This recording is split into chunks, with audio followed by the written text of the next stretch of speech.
नमस्कार दोस्तों, तारीख है आज 5 नवंबर, दिन बुधवार 2025 की हिंदी तिथि कार्तिक पूर्णिमा है जो शुक्ल पक्ष की पूर्णिमा तिथि है और ये गुरु नानक जयंती भी है। इस दिन को देव दीपावली के रूप में भी मनाया जाता है।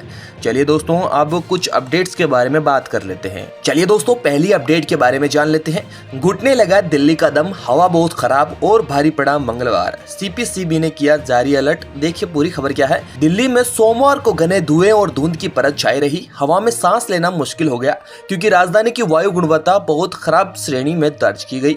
जी हां, प्रदूषण नियंत्रण बोर्ड के मुताबिक हालात मंगलवार तक और बिगड़ गए हैं। अब हवा गंभीर स्तर पर पहुंचने की आशंका है। चलिए अब दूसरी अपडेट के बारे में नजर डाल लेते हैं। वेस्टर्न डिस्टेंस एक्टिव, अब बढ़ेगी ज्यादा ठंड। उत्तराखंड, हिमाचल और कश्मीर में जारी हुआ है अलर्ट। जानिए देश भर का मौसम क्या है। भारत मौसम विभाग यानी IMD के मुताबिक एक नए वेस्टर्न डिस्टर्बेंस 5 नवंबर 2025 से वेस्टर्न हिमालयन रीजन को प्रभावित कर सकता है। जी हां, बंगाल की ईस्ट सेंट्रल खाड़ी और म्यांमार कोस्ट के पास लो प्रेशर एरिया बना हुआ है जिससे महाराष्ट्र समेत कई राज्यों में भारी बारिश की संभावना भी है। उत्तराखंड में भी 5 नवंबर को गरज चमक वाला मौसम रह सकता है। जी हां, एक और दुखद समाचार आए हैं दोस्तों। सड़क पर रफ्तार का तांडव बढ़ता जा रहा है दोस्तों। 24 घंटे के भीतर 5 हादसों में 60 लोगों ने अपनी जान गंवा दी है। जी हां, बीते 24 घंटों में देश के अलग अलग हिस्सों में हुए सड़क हादसों ने रोंगटे खड़े कर दिए हैं। इस घटना ने तकरीबन 60 लोगों की मौत हो गई है जबकि बड़ी संख्या में लोग घायल हो चुके हैं दोस्तों। पिछले 24 घंटे में देश की सड़कों पर मौत का तांडव देखने को मिल रहा है जिसने पल भर में कई परिवारों की खुशियां छीन ली है। राजस्थान से लेकर तेलंगाना, उत्तर प्रदेश से लेकर आंध्र प्रदेश तक सड़क हादसों में कई परिवारों की चिराग बुझा दिए हैं। जी हाँ दोस्तों, जयपुर में जहां एक बेकाबू डंपर ने 17 वाहनों को रौंदकर 19 जिंदगियां कुचल दी, वहीं तेलंगाना में RTC बस और टिप्पर लॉरी की टक्कर में 19 यात्री की मौत हो गई। राजस्थान के फलोदी में कोलिया दर्शन से लौट रहे श्रद्धालुओं के टेम्पो ट्रेवलर का सफर अंतिम यात्रा बन गया जिससे मासूम बच्चों समेत 15 लोगों की मौत हो गई। चलिए अब फ्रॉड के मामले की बड़ी अपडेट भी आई है। देश भर में साइबर फ्रॉड से 3000 करोड़ रुपए की ठगी हो चुकी है दोस्तों। जी हां, सुप्रीम कोर्ट के जज भी हैरान हुए, कहा सख्त कार्रवाई करना जरूरी है। खासकर डिजिटल अरेस्ट के मामलों के खिलाफ सख्त कार्रवाई की बात की। सर्वोच्च अदालत ने कहा कि अब वह इस मामले को सख्ती से संबोधित करेगा। जब ये पता चला कि देश में 3000 करोड़ रुपए के साइबर फ्रॉड हो चुके हैं तो उन्होंने इस पर हैरानी जताई। जस्टिस सूर्यकांत ने कहा, यह चौंकाने वाली बात है कि पीड़ितों से लगभग 3000 करोड़ रुपए वसूले जा चुके हैं। वहीं अगले अपडेट नौकरियों की आई है दोस्तों। CCI वैकेंसी 2025 यानी कि यंग प्रोफेशनल के पदों पर रजिस्ट्रेशन शुरू हो चुकी है। सिलेक्टेड युवाओं को 60,000 तक सैलरी भी मिलेगी। जी हां, CCI में यंग प्रोफेशनल के पदों पर ऑनलाइन रजिस्टर प्रक्रिया शुरू हो चुकी है। जो उम्मीदवार इन पदों पर नौकरी करना चाहते हैं वे आधिकारिक वेबसाइट पर जाकर 1 दिसंबर तक रजिस्ट्रेशन कर सकते हैं। आवेदन करने के लिए उम्मीदवारों की आयु 30 वर्ष निर्धारित है दोस्तों। वहीं नौकरी से रिलेटेड एक और बड़ी अपडेट आई है। SBI PO वैकेंसी आई है। SBI अगले 5 महीनों में 3500 ऑफिसर पदों पर करेगा नियुक्ति। जी हां, 3000 CBO पदों पर भी विचार कर रहा है SBI।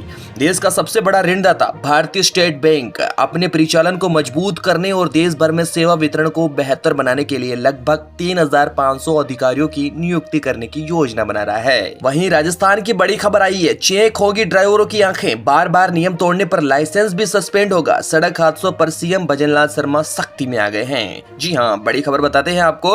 राजस्थान में जोधपुर और जयपुर के हरमाड़ा क्षेत्र में हुए भीषण सड़क हादसों के बाद मुख्यमंत्री भजनलाल शर्मा ने सोमवार को जयपुर में हाई लेवल मीटिंग बुलाई और सख्त निर्देश दिए। सरकार ने जोधपुर में मारे गए 15 लोगों के परिजनों को 10-10 लाख और घायलों को 2-2 लाख रुपए की देने की घोषणा भी की है। जी हां, वहीं PM नरेंद्र मोदी से रिलेटेड एक बड़ी अपडेट भी सामने आई है। PM नरेंद्र मोदी पटना में 40 मिनट का रोड शो किया है। जी हां, 6 विधानसभा सीटों पर NDA के लिए माहौल भी बनाया। पूरी खबर बताते हैं आपको। प्रधानमंत्री नरेंद्र मोदी बिहार की राजधानी पटना में 40 मिनट तक का रोड शो किया। जी हां, मोदी ने अपने हाथ में भाजपा का चुनाव कमल थामे रखा जिसे हिलाकर उन्होंने लोगों का अभिवादन किया। उन्होंने पटना शहर और आसपास की 6 विधानसभा सीटों पर NDA के लिए माहौल भी बनाया दोस्तों। यह रोड शो दिनकर ग्लोबल से शाम 5:45 से शुरू हुआ और गांधी मैदान के पास उद्योग भवन पर शाम 6:25 पर खत्म हो चुका है। है। रोड शो के रास्ते में दोनों ओर बेरी बेंडिंग की गई, वाहनों की आवाजाही बंद कर दी गई है। सड़क के दोनों ओर भारी भीड़ जुटी। रोड शो के रास्ते पर जबरदस्त लाइटिंग भी की गई है। इमारतों को भी रोशनी से जगमग किया गया। चलिए दोस्तों, शेयर मार्केट से लाइव अपडेट सामने आई है। शेयर मार्केट के लिए रातों रात बदल गई है 8 चीजें। पूरी खबर क्या है? ग्लोबल मार्केट से मिले जुले संकेतों के बाद मंगलवार को भारतीय शेयर मार्केट के बेंचमार्क इंडेक्स सेंसेक्स और निफ्टी 50 के सुस्त रुख पर खुलने की उम्मीद है। दोस्तों, एशियाई बाजारों में गिरावट रही, जबकि अमेरिकी शेयर बाजार रातों रात मिश्रित रूप से बंद हुआ। दूसरी ओर सोमवार को भारतीय स्टॉक मार्केट फ्लैट बंद हुए। दोस्तों, वहीं एक रिकॉर्ड टूटा है। दोस्तों, बड़ी अपडेट बताते हैं। बारिश में राजस्थान देश में सबसे आगे निकल चुका है। 13 साल का रिकॉर्ड भी टूटा है। जी हां, इस बार मानसून की बारिश में राजस्थान ने देश के कई राज्यों को पछाड़ दिया है। सबसे ज्यादा बारिश रेगिस्तान प्रदेश राजस्थान में हुई, इतनी कि 13 साल का रिकॉर्ड टूट गया है। इतनी बारिश हुई कि राजस्थान के 392 बांध ओवरफ्लो हो चुके हैं। जी हां, रिकॉर्ड बारिश के कारण प्रदेश के छोटे बड़े 691 बांधों में से 392 बांध ओवरफ्लो हो चुके हैं। वहीं 192 बांध आंशिक रूप से भरे हुए हैं। शेष बांध अब भी खाली हैं। जो बांध नहीं भरे, उसका कारण यह है कि बांधों के आसपास बस्तियां बस गई है। जी हां, बांधों में पानी पहुंचने का रास्ता नहीं मिल रहा है। जी हां दोस्तों, ऐसी ही अपडेट्स और देखने के लिए हमारे चैनल को सब्सक्राइब जरूर कर लें। न्यूज़ धारा 24/7।